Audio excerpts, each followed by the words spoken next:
Hello everyone, welcome back. My name is Artextricic and today we're going to talk about edge control. Okay, I know I've talked about planes and I'm hoping this was helpful for those of you who's watching my last video on it. I just wanted to let you know what you see in this video is what was in my more exclusive Patreon / buy me a coffee type stuff. This will be on Gumroad as well. Not everything I post on Patreon will be only on Patreon. It will be on other platforms if possible, if you guys want to get your hands on that at all. Just be clear on something. I'm not saying that what my way is perfect or anything like that. I'm just giving a disclosure. This is just a method or what our case may be if you're having trouble with this. Now I'm going to explain what edge control is. It's really important to know what these are. It's just as important as knowing your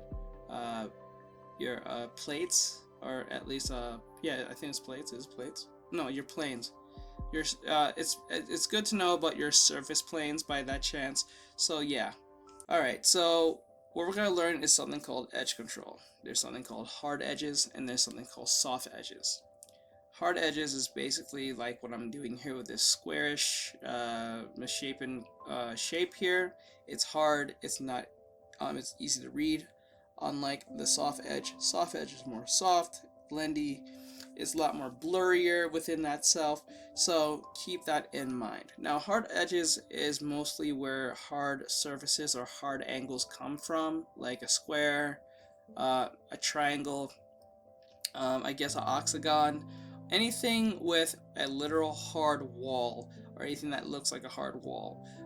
As you can see, like we did last time with planes, this is kind of like that, but the point is not where the light source is coming from. It's more of like what the shape of the shadow will be based on where the light source is coming from. So as you can see here, with the cast shadow I'm placing, it's going to be hard edge, especially if it's very close to the object. As I say, see cast shadow as it's with the subject. Now I'm not saying that just because it's hard edges it's not going to be hard edge. It's going to be hard edge when it's super close to the object that's casting it, but the further, and I think the closer the light is, or how strong the light is, the further the shadow gets away from the hard edge, or from the object in general, will start softening up. So I put some occlusion shadow here, which I will mention earlier, later on in the video, which is not really important right now because it doesn't really have anything to do with the edge control too much, because that's within the shadow itself. That's something that's quite explanatory. The more in the shadow, the more dark it'll get. Depending on the bounce light and stuff, if there is bounce light, then that'll make a bit of a difference, but we'll talk about that later. Anyway, so with the soft edges, it's more of an A and B thing. It's a transitioning based on softening, and the further away, like I said, the shadow is from the light, it's going to get darker. It may not get drastically darker, but it'll be darker as if than the mid-tone. So keep that in mind. So just to let you know, mid-tones is literally the bridge between the light and the shadow. The mid-tone is not the shadow. It is literally the bridge, or I guess you can say the love child between the shadow and the light. It's literally like the bridge between them. And there is, I think, light shadow, I think, if I remember right, if that's the right term. But anyway, with these two objects I see here, I'm using the distance with this round circle onto this bigger object. Now, like I said, the more distance there is, the more softer it becomes, based on the light source. So the light source is pretty high up, and the object is a lot further away from the bigger object. So I put a cast shadow by pushing it more closer to show how strong the cast shadow will be. It will pretty much leave the surface of the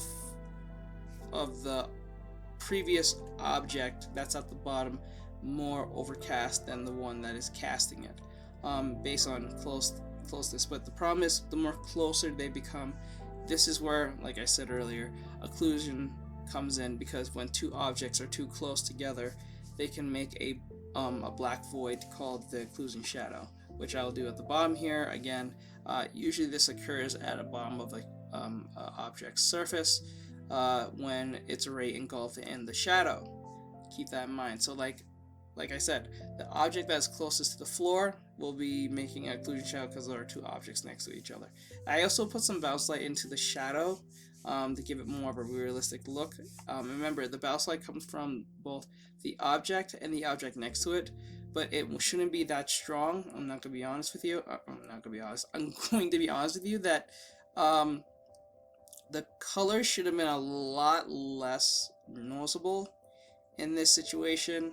I don't think I did a good job on that, to be honest, but I think I was just rushing through it at the time. I probably did rectify it within the video because it's been a while since I made this video, but within the exclusive version of it.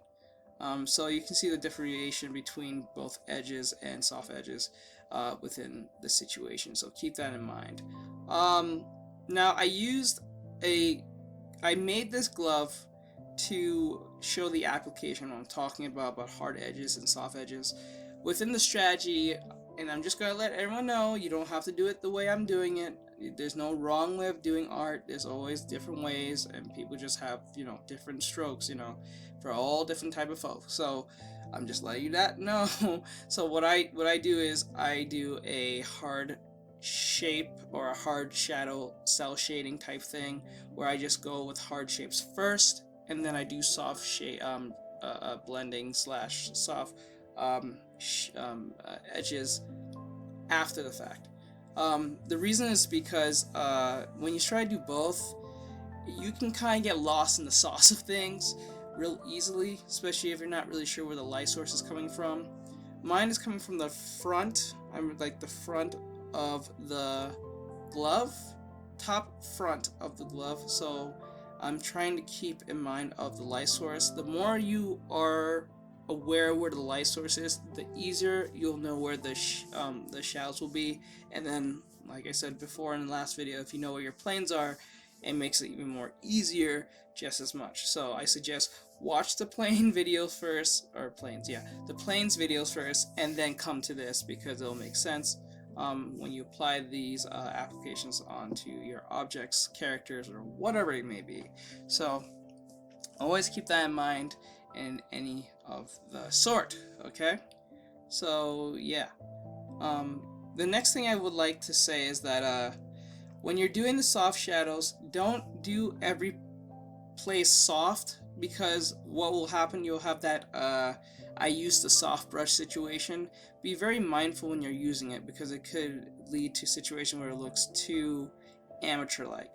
So with that said, I hope you guys enjoyed what I did here. I hope it was helpful by any chance of the means to get you guys going into your soft and hard edges, if that helped you with edge control.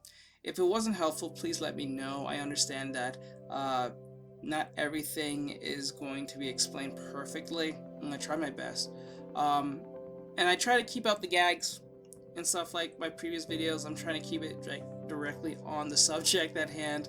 So I'll put in gags back in. It's just that I want to just get back in the free of things. So with that said, I hope everyone enjoyed this. Please, if you guys enjoyed what I do, or at least like my explanations on things, please follow me. If you want to support me, there's Patreon at the bottom, buy me a coffee and stuff. I'll be probably adding them both at the description at the bottom. If you want to learn more from me, if you want to get more exclusive stuff, if you don't care about doing a subscriber based thing, you can always go to my Gumroad and get the same video for the same price. So with that said, I'll see you guys in the next one. Keep it plus ultra, and I'll see you guys next time. Alright guys, hit that like, it really does help me. So that said, I'm out here guys. Keep it plus ultra. Later!